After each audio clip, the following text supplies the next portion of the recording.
Hello అండి. అందరూ ఎలా ఉన్నారు? మేమైతే బాగున్నాం. మీరు కూడా బాగుండాలని కోరుకుంటున్నానండి. ముందుగా ఈ సంవత్సరం డీఎస్సీ రాస్తున్న వాళ్ళందరికి ఆల్ ద బెస్ట్ అండి. అందరూ కూడా ఎగ్జామ్ బాగా రాయాలి. మంచి మార్క్స్ రావాలని కోరుకుంటున్నానండి. ఈరోజు టాపిక్ ఏంటంటే మనకు eighth class Telugu text book సంబంధించి వీడియో చేయడం జరుగుతుంది కంటెంటు. లెసన్ వైజ్ చెప్తున్నానండి. ప్రతి లెసన్ అందులో ఉన్న ఎయిత్ క్లాస్‌లో ఉన్న ప్రతి లెసన్ కూడా చెప్పడం జరుగుతుంది. ఆ కొత్తవి చెప్తున్నానండి. అలాగే పాత సిలబస్ కూడా చెప్తున్నాను. 2 కూడా కవర్ చేస్తున్నానండి. ప్రతి లెసన్‌లో ఏ బిట్ వస్తుంది, ఎలా వస్తుందనేది కూడా బిట్స్ రూపంలో కూడా చెప్తున్నాను. దీనికి ముందు మనం third, fourth, fifth, sixth, seventh Telugu text బుక్‌లన్నీ కంప్లీట్ అయ్యాయండి. అది లెసన్ వైస్ నేను చెప్పాను. టెక్స్ట్ బుక్ లేని వాళ్ళు బాధపడవలసిన అవసరం లేదండి. నేను అన్నీ కూడా లెసన్ వైజే చెప్పానండి. కొత్త సిలబస్ చెప్పాను, పాత సిలబస్ కూడా చెప్పాను. ముందు కొత్త సిలబస్ అయిన తర్వాత పాత సిలబస్ కూడా అది కూడా లెసన్ వైజ్ చెప్పాను. అన్నీ కూడా వీడియోస్ చాలా ఎక్కువగా ఉన్నాయి. ఒకసారి చెక్ చేయండి మన ఛానల్‌లో. అలాగే మనకి డీఎస్‌కి సంబంధించి మన ఛానల్‌లో ప్లే లిస్ట్ అనేది పెట్టడం జరిగింది. అది జీడీఎస్ ఛానల్ డీఎస్‌సి బిట్స్ అని ప్లే లిస్ట్ ఉంటుందండి. జీడీఎస్ ఛానల్ డీఎస్‌సి బిట్స్ అని ఒక ప్లే లిస్ట్ ఉంటుంది. అది ఓపెన్ చేస్తే అందులో చాలా బిట్స్ ఉన్నాయండి. మనకి డీఎస్‌కి సంబంధించి ఒకసారి చెక్ చేసుకోండి. పాత వాళ్ళైతే మనకు వాళ్ళకి చెప్పక్కర్లేదు. ఎవరైనా కొత్త వాళ్ళైతే ఒకసారి చెక్ చేయండి. అలాగే చాలామంది అసలు వీడియో సబ్స్క్రైబ్ చేయకుండానే చూస్తున్నారండి. సబ్స్క్రైబ్ చేయండి, లైక్ చేయండి. కొంచెం ఎంకరేజ్‌మెంట్‌గా ఉంటుంది అందుకని ఇంకేం కాదండి. అలాగే మనకి ఈ వీడియో మాత్రం చాలా ఇంపార్టెంట్. వీడియో స్కిప్ చేయకుండా చూడండి. అలాగే కొన్ని వీడియోస్ నేను డిస్క్రిప్షన్‌లో పెడతాను. ఓకే అండి. మనకిప్పుడు ఎయిత్ క్లాస్ సంబంధించి ఇదొక లెసన్ అండి. ఏంటంటే అది నాటి చదువండి. ఏంటండి? నాటి చదువు. నాటి చదువు అనేది ఎయిత్ క్లాస్‌లో ఒక లెసన్ అండి.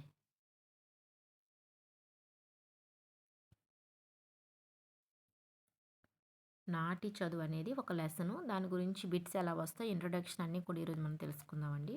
చూడండి ఫస్ట్‌ది ప్రక్రియ అండి. ప్రక్రియ ఏంటంటే ఆత్మకథ. నాటి చదువు పాఠం యొక్క ప్రక్రియ ఏంటంటే ఆత్మకథ. ఇతివృత్తం ఏంటంటే వ్యక్తిత్వ వికాసం, చదువు విలువ. వ్యక్తిత్వ వికాసం లేదా చదువు విలువ. ఇది ఇతివృత్తానికి సంబంధించింది. చాలా ఇంపార్టెంట్ ఇవి. అలాగే ఆత్మకథని పరిచయం చేస్తూ నాటి విద్యా విధానాన్ని విద్యార్థులకు తెలియజేయడం ఈ పాఠం యొక్క ఉద్దేశం. మనకి పాఠం యొక్క ఉద్దేశాలు కూడా అడుగుతూ ఉంటారంట. చాలా ఇంపార్టెంట్. అందుకే అది చెప్పడం జరుగుతుంది. ప్రక్రియ ఏంటంటే ఆత్మకథ. దేని ప్రక్రియ? నాటి చదువు అనే లెసన్‌కి సంబంధించి ప్రక్రియ ఏంటంటే ఆత్మకథ. రెండోది ఇతివృత్తం ఏంటంటే వ్యక్తిత్వ వికాసం లేదా చదువు విలువ. ఈ పాఠం యొక్క ఉద్దేశ్యం ఏంటంటే ఆత్మకథని పరిచయం చేస్తూ నాటి విద్యా విధానాన్ని విద్యార్థులకు తెలియజేయడం ఈ పాఠం యొక్క ఉద్దేశం. అలాగే చూడండి మామిడిపూడి వెంకట రంగయ్య గారు ఈ ఈ లెసన్ రాయడం జరిగింది. నాటి చదువు అనే లెసన్‌ని రాయడం జరిగింది. ఏంటి మామిడిపూడి వెంకట రంగయ్య గారు. ఇతను నెల్లూరు జిల్లా కోవూరు తాలూకా పురిని గ్రామంలో జన్మించారు. నెల్లూరు జిల్లా కోవూరి తాలూకా పురిని గ్రామంలో జన్మించారు. వీరి తండ్రి వెంకటాచార్యులు, తల్లి నరసమ్మ. తండ్రి వెంకటాచార్యులు, వెంకటాచార్యులండి. నెక్స్ట్ తల్లి నరసమ్మ. వీరు సంగ్రహ ఆంధ్ర విజ్ఞాన కోసం నిర్మాణంలో సంపాదక వర్గానికి అధ్యక్షులుగా 1958 సంవత్సరంలో మొదటి సంపుటాన్ని విడుదల చేశారు. నెక్స్ట్ మనకు చూడండి. మారుతున్న సమాజం నా జ్ఞాపకాలు పేరుతో ఆత్మకథ రాసుకున్నారు ఇతను. మారుతున్న సమాజం నా జ్ఞాపకాలు అనే పేరుతో ఆత్మకథ రాసుకున్నారు. వీరి సేవలకు మెచ్చి భారత ప్రభుత్వం 1968 సంవత్సరంలో పద్మభూషణ్ పురస్కారం ఇచ్చి గౌరవించింది. ఈ పాఠం వారి ఆత్మకథ నుంచి స్వీకరించబడింది. ఈ పాఠం ఎక్కడి నుంచి స్వీకరించిందండి? ఆత్మకథ అనే పాఠం నుంచి స్వీకరించబడింది. నెక్స్ట్ ఆత్మకథ ప్రక్రియ అంటే ఏమిటి? ఆత్మకథ ప్రక్రియ అంటే ఒక వ్యక్తి తన జీవితానుభవాలు, భావాలతో కలబోసి తనకు తానే రాసుకున్న సాహితీ ప్రక్రియ ఆత్మకథ అవుతుంది. ఇది ఉత్తమ పురుష కథనంలో నడుస్తుంది. ఎందులోనండి? ఉత్తమ పురుష కథనంలో నడుస్తుంది. చూడండి ఆత్మకథ ప్రక్రియ ఏంటంటే ఒక వ్యక్తి తన జీవితానుభవాలు, భావాలతో కలబోసి తనకు తానే రాసుకునే సాహితీ ప్రక్రియ ఆత్మకథ అవుతుంది. ఇది ఉత్తమ పురుష కథనంలో నడుస్తుందండి. నెక్స్ట్ మనం చూసుకుంటే చూడండి. లు, ల, న, ల సంధి. లు, ల లు, ల, న, ల సంధి. లు, ల, నలు పరమైనప్పుడు మువర్ణానికి లోపం తత్ పూర్వ స్వరానికి దీర్ఘం విభాషగా అవుతుంది. ఒకసారి చూడండి. లు, లా, నాల సంధి అంటే లు, లా, నాలు పరమైనప్పుడు మువర్ణానికి లోపం తత్ పూర్వస్వరానికి దీర్ఘం విభాషంగా అవుతుంది. చూడండి ఉదాహరణ చూసుకుంటే పుస్తకము ప్లస్ లూలు పుస్తకాలు, పుస్తకము ప్లస్ లు పుస్తకాలు, పుస్తకము ప్లస్ నా పుస్తకాన అలా చివర మనకి ఇలా వస్తుంటాయండి. దీన్ని మనం లు, లా, నల సంధి అంటాము. పుస్తకములు పుస్తకము ప్లస్ లు పుస్తకాలు అవుతుంది. అలా రెండోది పుస్తకము ప్లస్ నా పుస్తకాన అనమాట. నెక్స్ట్ ఇక్కడ మనకు చూడండి పురుషాలని ఉన్నాయి మనకి. ఏమున్నాయండి పురుషాలు. ఫస్ట్ ప్రథమ పురుష అంటే ఏంటంటే ఉన్నాడు, ఎక్కడో ఉన్నవాడు ప్రథమ. ఎక్కడో ఉన్నవాడు ప్రథమ అవుతుంది. ప్రథమ పురుష.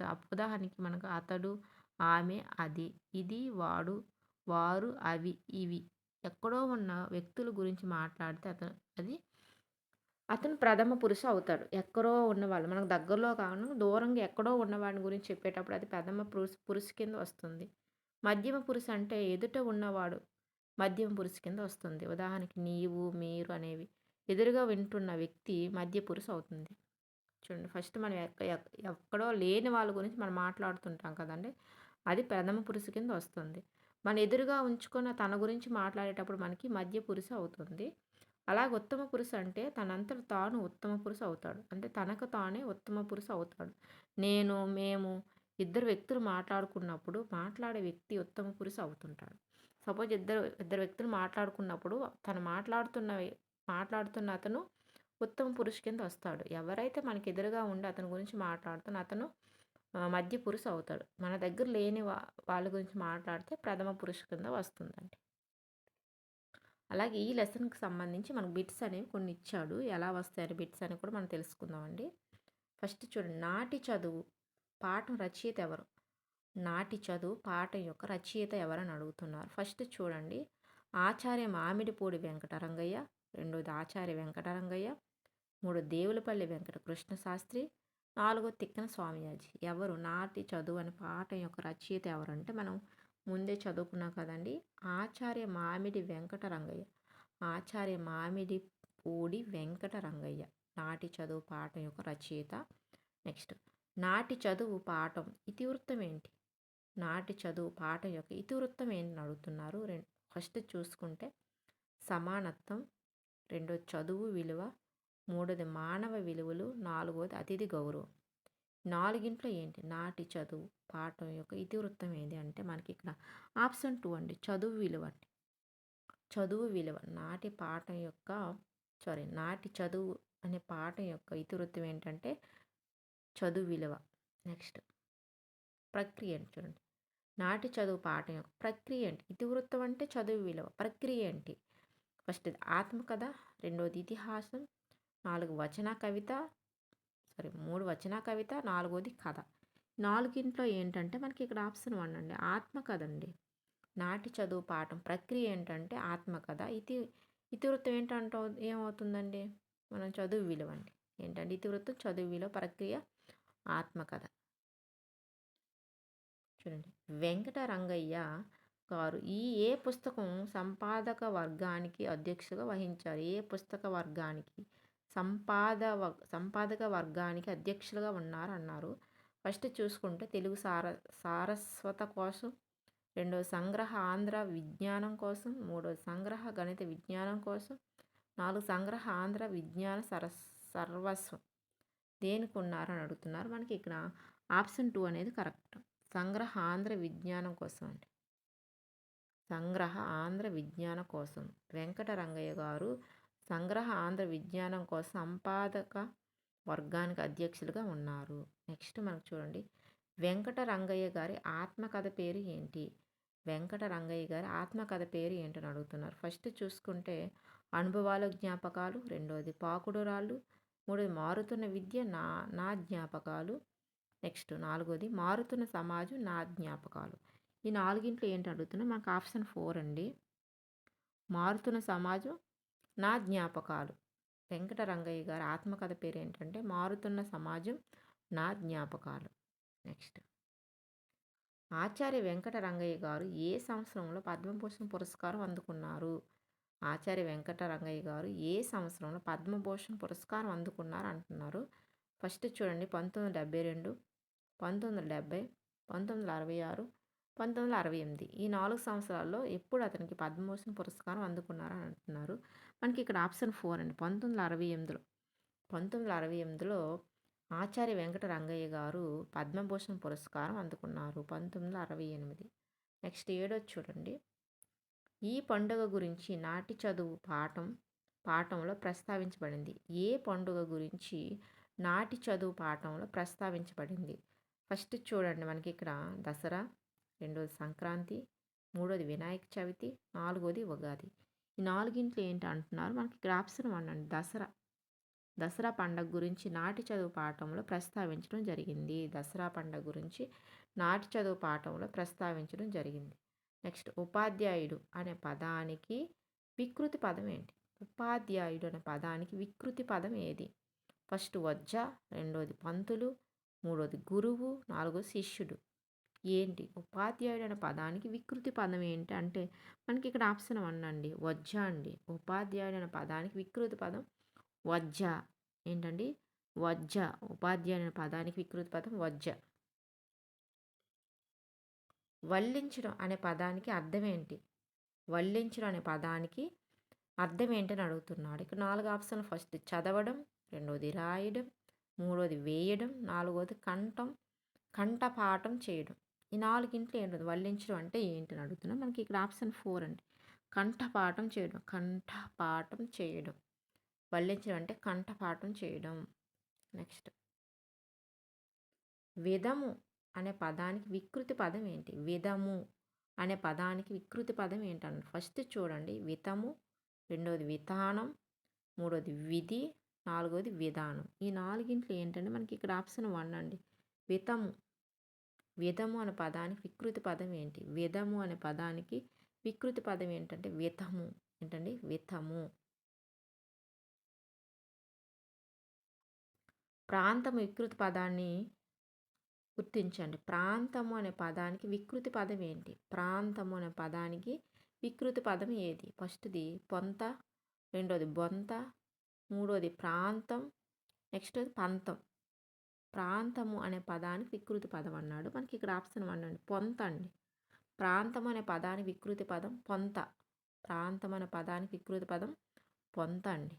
నెక్స్ట్ అమావాస్య అనే పదానికి వికృతి పదాన్ని గుర్తించండి. అమావాస్య అనే పదానికి వికృతి పదం గుర్తించమన్నాడు. అందులో ఫస్ట్ది అమాసె, రెండోది మమావాస్య, మూడోది అమావాస్య, నాలుగోది అమావాస. ఈ 4గింట్లో ఏదవుతుంది? మనకి ఇక్కడ ఆప్షన్ 4 అండి. అమావాస. అమావాస్య వికృతి పదం ఏంటంటే అమావాస. అమావాస్య అనే పదానికి వికృతి ఏంటంటే అమావాస. నెక్స్ట్ నాశనం లేనిది అనే అర్థం వచ్చే ప్రత్యుత్పత్తి పదం ఏది? నాశనం లేనిది అనే అర్థం వచ్చే ప్రత్యుత్పత్తి పదం ఏంటని అడుగుతున్నాడు. ఫస్ట్ది క్షరం, రెండోది అక్షరం, మూడోది ద్వైక్షరం అండి, మూడోది త్రైక్షరం. ద్వైక్షరం, త్రైక్షరం, క్షరం, అక్షరం ఏంటని అడుగుతున్నారు. మనకి ఇక్కడ ఆప్షన్ 4 అనేది కరెక్ట్ అవుతుంది. ఆప్షన్ 2 అండి. అక్షరం అండి. నాశనం లేనిదని అర్థం వచ్చే పదం ఏంటంటే అక్షరం. క్రింది వాటిలో లు, లా, నాల సంధి పదాలు గుర్తించండి. క్రింది వాటిలో లు, లా, నాల సంధి పదాన్ని గుర్తించండి అన్నారు. ఫస్ట్ చూడండి సమయాన, కూరగాయలు, కాగితాలు, కాళ్ళు, చేతులు. ఈ 4గింట్లో ఏంటి? లు, లా, నాల సంధికి సంబంధించి పదాలు అంటున్నారు. మనకి ఇక్కడ ఆప్షన్ 4 అండి. ఫస్ట్ది సమయాన, రెండోది కాగితాలు. సమయాన కాగితాలు ఈ 2 పదాలు కూడా మనకి లూలాన సంధికి సంబంధించింది. నెక్స్ట్ విధానం అనే పదానికి అర్థం ఏంటి? విధానం అంటే అర్థం ఏంటి? విధానం అంటే అర్థం ఏంటి అడుగుతున్నారు. ఫస్ట్ చూడండి త్రోవ, రెండోది వరుస, మూడోది చేయడం, నాలుగోది బిరుసు. ఈ 4గింట్లో ఏంటని అడుగుతున్నారండి. మనం ఇక్కడ చూసుకుంటే ఈ 4గింట్లో మనకి ఇక్కడ ఆప్షన్ 3 అనేది కరెక్ట్ ఉంది. చేయడం. విధానం అంటే మనకి అర్థం చేయడం. విధానం అనే పదానికి అర్థం ఏంటండి? చేయడం. నెక్స్ట్ పదాలు. రోజు ఈ పదానికి నానార్థాలేంటి? రోజు అనే పదానికి నానార్థాలు ఏంటని అడుగుతున్నారు. ఫస్ట్ చూడండి దినము, రెండోది నిట్టూర్పు, మూడోది రొప్పు, నాలుగోది కోణం.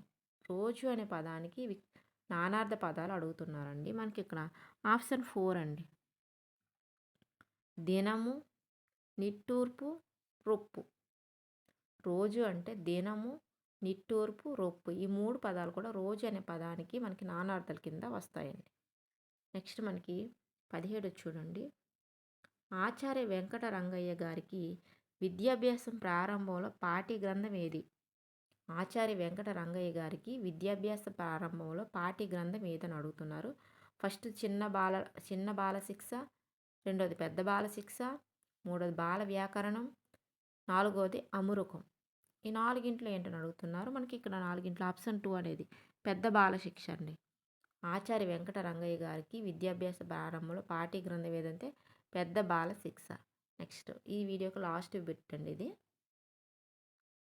ఆచార్య వెంకట రంగయ్య గారి విద్యాభ్యాస సమయంలో సెలవు రోజులు ఏంటి? ఆచార్య వెంకట రంగయ్య గారి విద్యాభ్యాస సమయంలో సెలవు రోజులు ఏంటి? ఫస్ట్ చూడండి పౌర్ణమి, రెండోది అమావాస్య, మూడోది పాడ్యమి, నాలుగోది అష్టమి. ఏమవుతుంది సెలవు రోజులు అని అడుగుతున్నారు. మనకి ఇక్కడ ఆప్షన్ 3 అండి. పౌర్ణమి, అమావాస్య, పాడ్యమి. ఇవన్నీ కూడా ఆచార్య వెంకట రంగయ్య గారి విద్యాభ్యాస సమయంలో సెలవు రోజులండి ఇవి. పౌర్ణమి, అమావాస్య, పాడ్యమి ఇవన్నీ కూడా అతను చదువుకునే సమయంలో మనకి ఇవి సెలవు రోజుల కింద ఇవ్వడం జరిగింది. ఇవి ఈ రోజుకి సంబంధించిన బిట్స్ అండి ఇవి. మొత్తం 18 ఈ లెసన్కి సంబంధించి. రేపు మళ్ళీ మనం 8th క్లాస్ సంబంధించి వీడియోస్ అనేవి చెప్పుకోవడం జరుగుతుంది. చాలా వీడియోస్ వస్తాయండి లెసన్ వైజ్ కూడా. ఇలాగైతే మీకు కూడా ఈజీగా ఉంటుంది. టెక్స్ట్ బుక్ చూడవలసిన అవసరం లేదండి. అన్నీ కూడా ఇందులోనే వస్తాయి. ఓకే అండి. వీడియో నచ్చితే లైక్ చేయండి, షేర్ చేయండి, సబ్స్క్రైబ్ చేయండి. చాలా బిట్స్ చెప్తాను. ఓకే అండి. మరొక వీడియోతో మళ్ళీ కలుసుకుందాం.